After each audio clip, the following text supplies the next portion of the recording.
코인 라이브 네트워크 CLN. 저스틴 선의 트론. 2014년 베이징에서 저스틴 선에 의해 시작된 트론. 콘텐츠 기반의 엔터테인먼트 산업 시스템을 구축하기 위한 블록체인이라고 할 수 있습니다.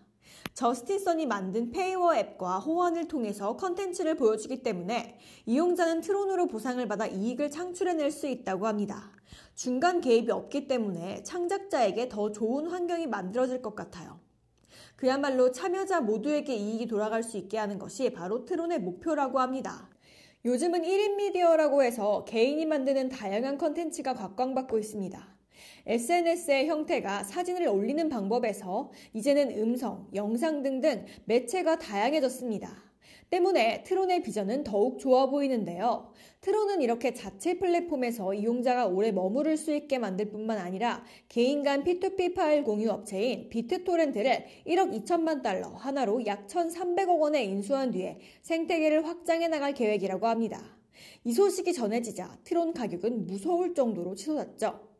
이처럼 트론은 호재 하나의 가격 변동이 급변하는 코인이기도 합니다. 비트토렌트는 P2P 시장에서 가장 많은 유저를 보유하고 있습니다. 이렇게 큰 비트토렌트의 인프라와 트론이 만나면 역대급 시너지 효과를 낼 수 있지 않을까요? 트론이 유명해진 것은 발전 가능성과 뛰어난 기술 덕분도 있지만 개발의 선두에 선 저스틴 선 때문이기도 합니다. 항상 이슈를 몰고 다니는 인물인데요. 워렌 버핏과의 점심 식사권을 역대급 가격인 456만 7,888달러에 구매한 것으로 알려져 있죠.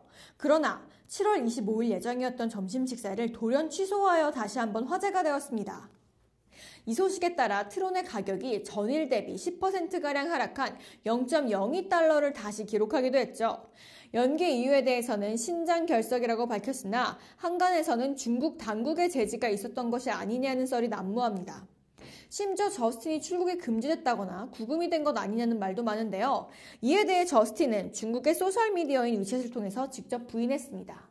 그럼에도 불구하고 논란이 불거지자 저스틴 선은 웨이보를 통해 자신의 언행들에 대해 사과하는 모습을 보이기도 했습니다. 버핏과의 점심을 하려 한 이유는 그에 대한 존경심에서 우러나온 행동이었으며 블록체인 사업과 트론을 알리려는 개인적인 이해관계도 있었다고 말했습니다. 하지만 자신을 주목하고 있는 규제 당국의 우려에 대해서 이야기하면서 다시 한번 사과한다고 밝혔습니다. 중국의 개입이 있었는지는 정확한 확인을 할 수 없고 그저 짐작만 할 뿐입니다. 어마어마한 금액의 워렌 버핏과의 식사권은 노숙자들을 위해서 쓰일 예정이라고 하네요. 이처럼 트론은 프로젝트 자체뿐만 아니라 저스틴 선이라는 인물의 말과 행동 하나에 가격이 확확 바뀌기도 하는 게 꽤 재미있는 코인인데요. 골수팬이 굉장히 많은 독특한 코인입니다. 그런데다가 본업인 엔터테인먼트 산업에서 제대로 성공을 거둘 경우 영향력이 얼마나 더 커질지 기대가 되네요. 유튜브나 페이스북, 인스타그램 등등 이미 자리를 잡은 유명 플랫폼들을 과연 대체할 수 있을지 앞으로 지켜봐야겠습니다.